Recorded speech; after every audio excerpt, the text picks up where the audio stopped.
योगी जी ने क्या कहा था, हनुमान जी दरिद्र हैं, कहे थे ना मध्य प्रदेश में।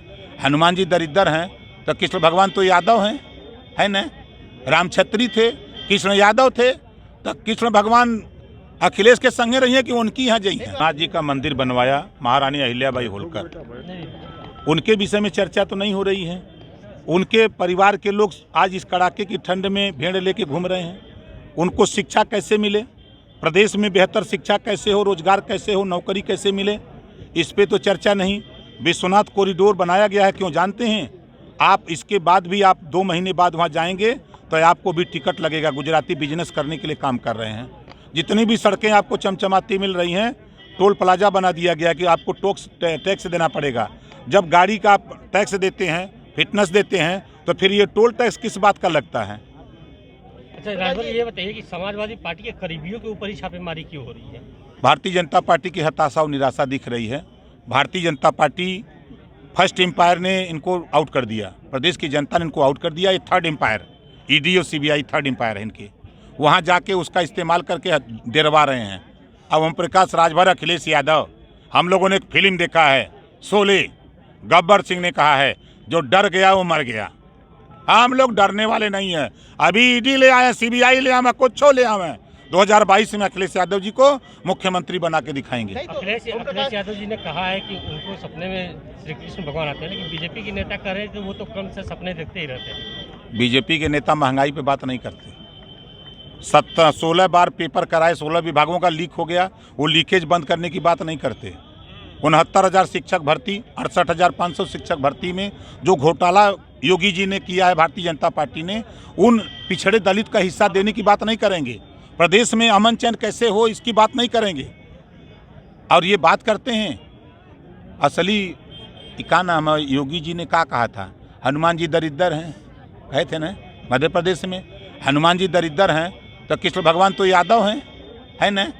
राम छत्री थे, कृष्ण यादव थे, तो कृष्ण भगवान अखिलेश के संगे रही है कि उनकी यहाँ जाइए। आखिर में चुनाव के टाइम पे ही सपने में क्यों आने लगे? देखिए नहीं देखिए, मैं था कल, भारतीय जनता पार्टी के लोगों ने खुराफात, उनको जब चुनाव आता है तो वो चुनावी जब जंग शुरू होती है तो धर्म का चश्मा पहन लेते हैं और जनता को भी पहनाने का प्रयास करते हैं। तो भारतीय जनता पार्टी के ने शुरुआत किया है।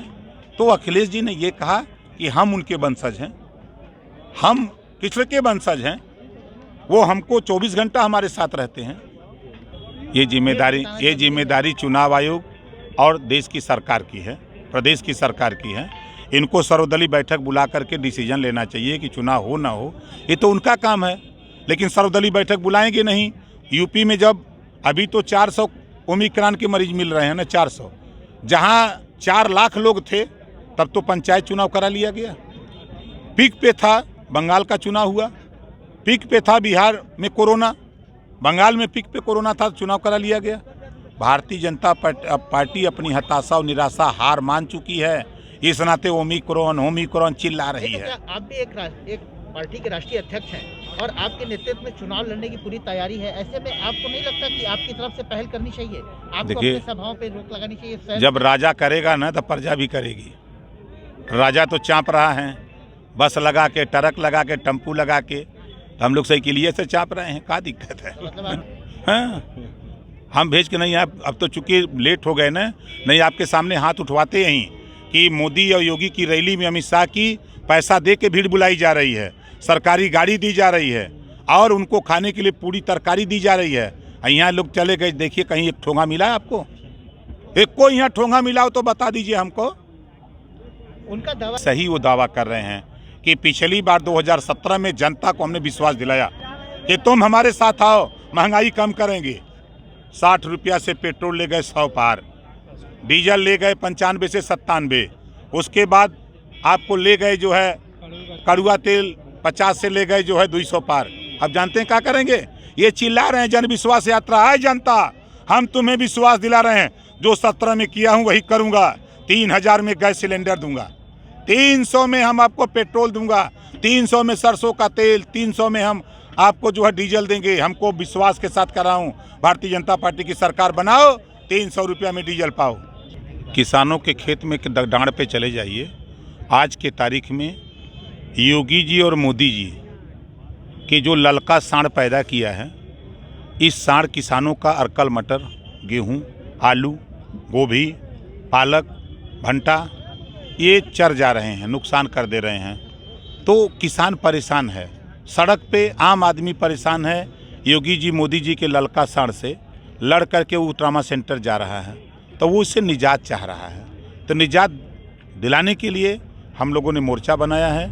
माननीय अखिलेश यादव जी को मुख्यमंत्री बनाकर इनका साँड़ इनके घर हम पहुंचाने की तैयारी में है। दो साड़ों की आपने बात की है, तो कौन कौन से वो साड़ हैं? बड़का और छोटका नहीं दिखते हैं, कौन है वो? सड़किया पर नहीं घूमते हैं। एक छोटका जो साँड़ है वो गोरखपुर जाएगा, बड़का गुजरात। अध्यक्ष जी, अभी कांग्रेस की राष्ट्रीय महासचिव प्रियंका गांधी वाड्रा आधी आबादी की बात कर रही है, महिलाओं के आरक्षण की बात कर रही है, 40% आरक्षण की बात कर रही है। आपका क्या कहना है इस संदर्भ में? कितना प्रभाव डालेगा इस चुनाव पे उनका यह वादा? जिस पार्टी की सरकार देश और प्रदेश में लंबे समय तक शासन किया हो और वो सरकार अगर कोई बात कहे तो वो हंसी का पात्र समझा जाता है। इसी प्रदेश में लंबे समय तक कांग्रेस की सरकार रही, देश में कांग्रेस की सरकार रही। इन्हीं के नाकामी की वजह से आज भारतीय जनता पार्टी की सरकार है। तो ये जो कह रहे हैं, सबसे बड़ी बात तो प्रियंका वाड्रा जी मेहनत कर रही हैं, कोई शक नहीं, लेकिन धरातल पे इनका संगठन नहीं है। तो उत्तर प्रदेश में जनता इनको नोटिस में नहीं ले रही है, बहुजन समाज पार्टी को जनता नोटिस में नहीं ले रही है, और भारतीय जनता पार्टी से जनता निजात चाहती है। विकल्प में अखिलेश यादव, अनुप्रिया पटेल, ये कृष्णा पटेल और पल्लवी पटेल, ओम प्रकाश राजभर, प्रेमचंद प्रजापति, बाबूराम पाल, रामसागर बिंद्र, अनिल चौहान, संजय चौहान, केशव देव मौर्य जैसे हम लोगों ने जो गठबंधन बनाया है, जयंत चौधरी जी, इस एक विकल्प जनता को दिखाई दे रहा है। जनता अखिलेश जी को मुख्यमंत्री बनाने के लिए मन बना। अभी पीएम मोदी जी के